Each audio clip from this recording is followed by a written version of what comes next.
Um dos grandes desafios para a expressão da fé cristã é o desânimo. E a palavra de Deus nos aponta isso não apenas como um problema, mas algo que pode e deve ser vencido. E ela também, a mesma Escritura, sinaliza uma ferramenta para que não venhamos a sucumbir à armadilha do desânimo. E essa ferramenta é a renovação diária. Esse é o assunto da nossa conversa hoje. Fique comigo e nos próximos minutos nós vamos entender um pouco melhor.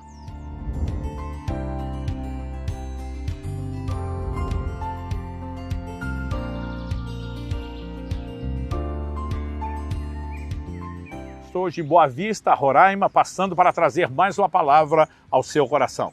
E queremos tomar como ponto de partida e uma espécie de trilho para a nossa reflexão o texto de 2 Coríntios, capítulo 4, verso 16. Palavras do apóstolo Paulo, ele diz: por isso não desanimamos.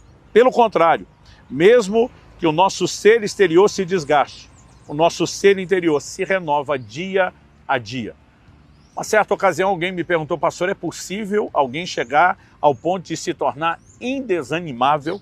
E eu falei para ele, o apóstolo Paulo diz isso, não desanimamos.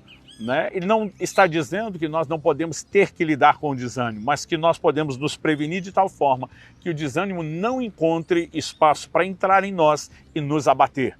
Então sim, é possível biblicamente vencermos o desânimo a ponto de não dar espaço a ele, mas depois de dizer não desanimamos, Paulo diz pelo contrário, que é o contrário de estar desanimado, é sempre bem animado. Né? Aliás, esse é uma determinação bíblica.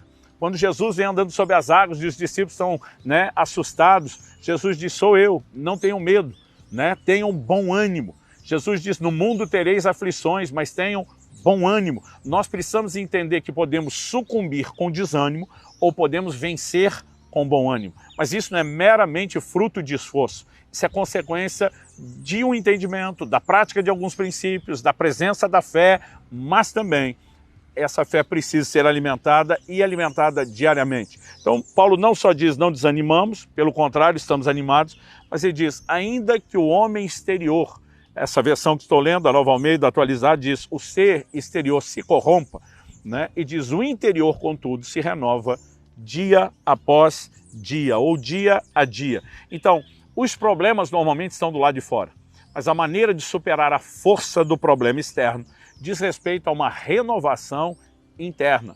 Mas essa renovação, ela é diária. Então, mais do que apenas falar da renovação, nós precisamos entender o elemento diária, dia a dia. E essa é a primeira ênfase que eu quero trazer. Deus nos revela, por meio da sua palavra, em Gênesis, no capítulo 3, no verso 2,